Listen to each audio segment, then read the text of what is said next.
Okay, this is the skeletal video 2 over echondral ossification, bone repair, and the different types of fractures.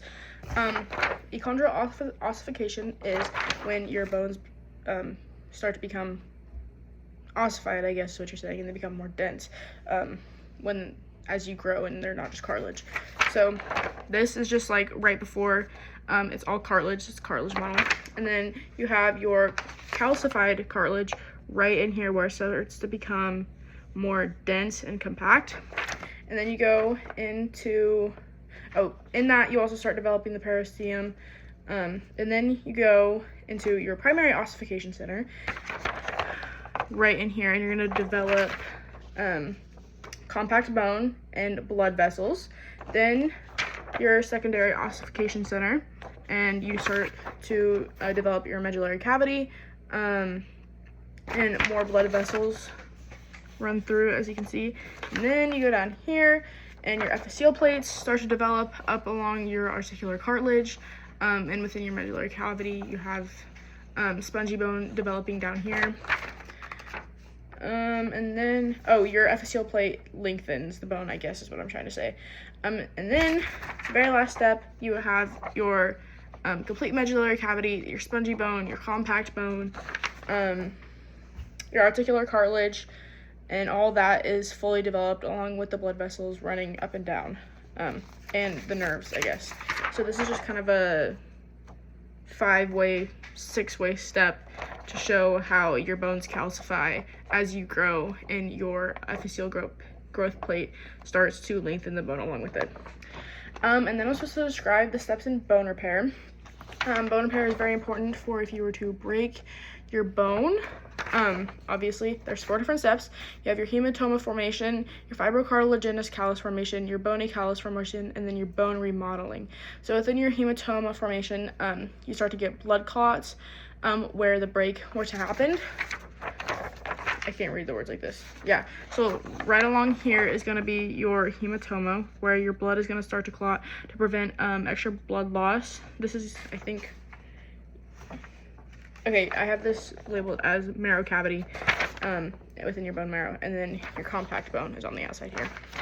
And then the second, I guess first step, hematoma converted to granulation tissue by invasion of cells and blood capillaries.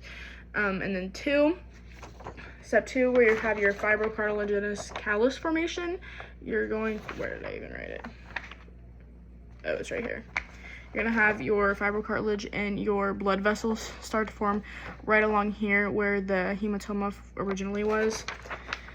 And you're going to have a soft callus on that bone.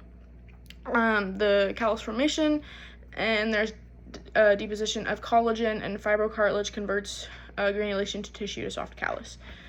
And then after that you go to step 3, which is your bony callus formation.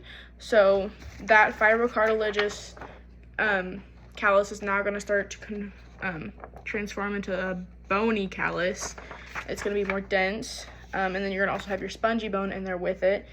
So it's a hard callus formation where the osteoblasts deposit the temporary bony collar around the fracture to unite the broken pieces while ossification is happening as well.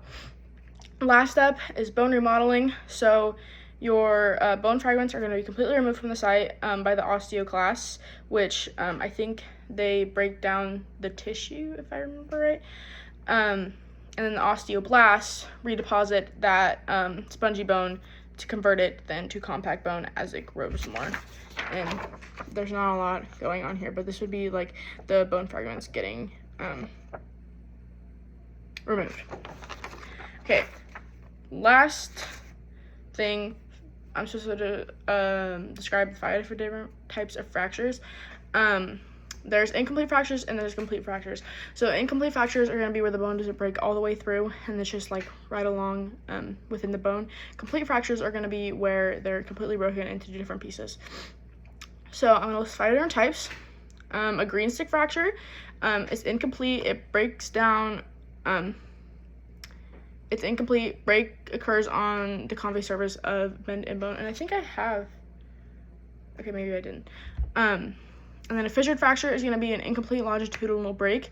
So let's say like on your femur bone, it's going to break completely down like the femur but not all the way through. It's just like within the middle. And then you have a comminuted fracture. It's complete, and there's like the bones are in complete fragments. So like if your bone were to be shattered, that would be considered a comminuted fracture. And then a transverse fracture is complete.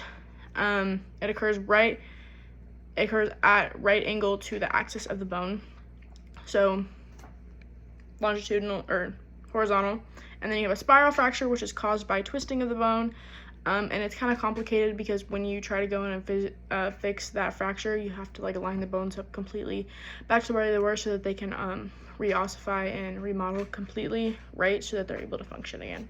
So that's over echondral ossification, bone repair, and different types of fractures.